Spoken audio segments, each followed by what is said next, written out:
Praise the Lord. Mark 12 அதிகாரம் 30வது வசனம். உன் தேவனாய் கர்த்தரிடத்தில் உன் முழு இருதயத்தோடும் முழு ஆத்மாவோடும் முழு மனதோடும் முழு பலத்தோடும் அன்பு கூறுவது என்பதே பிரதான கற்பனை. இதற்கு ஒப்பாயிருக்க இரண்டாம் கற்பனை என்னவென்றால், உன்னிடத்தில் நீ அன்பு கூறுவது போல பிறரிடத்திலும் நீ அன்பு கூறுவையாக என்பதே. இவைகளுக்கு பெரிதான கற்பனை வேறு ஒன்றும் இந்த உலகத்தில் இல்லை. இயேசு என்ன சொல்கிறாருன்னா, முதல்ல தேவனிடத்தில் நம் முழு இருதயத்தோடும் முழு அன்பு கூற வேண்டும் அப்படின்னு சொல்கிறாரு.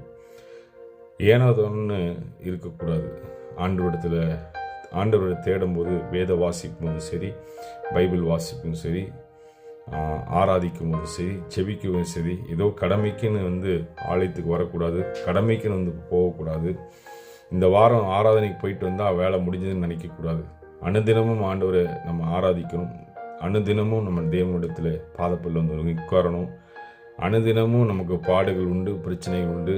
அதை மேற்கொள்ள தேவனுடைய கிருபை நமக்கு வேணும். ரெண்டாவது, உங்கள் மேலே நீங்கள் எப்படி அன்பு கூறுறீங்களோ அதே போல் அடுத்தவங்க மேலே நீங்கள் அன்பு கூறணும். ஒருத்தவங்க உங்கள்கிட்ட உதவின்னு கேட்கும்போது நம்மக்கிட்ட உதவி செய்ய திராணி இருந்ததுன்னா அந்த உதவி செய்யாமல் நம்ம போகவே கூடாது. அந்த உதவியை நம்ம செய்யணும். அதாவது பண விஷயத்தில் இன்றைக்கி இருக்கிற சுச்சுவேஷனில் யாரும் செய்ய மாட்டாங்க. இருந்தாலும் உங்களுக்கு வாய்ப்பு இருந்தால் அதை செய்யுங்க.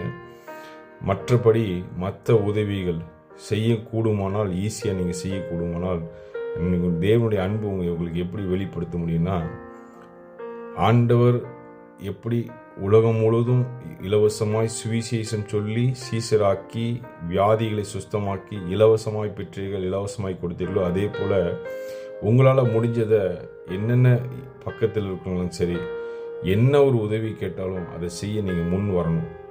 அதுதான் இயேசுவின் அன்பு. இயேசு அதை தான் சொல்கிறாரு. உங்களுக்குள்ள கசப்புகள், பக்கத்து வீட்டுக்காரங்க கூட பேசாமல் இருப்பீங்க, சர்ச்சில் பக்கத்தில் உட்கார்ந்துருக்க கூட பேசாமல் இருப்பீங்க. அப்படி கசப்போடு நம்ம இருக்கக்கூடாது.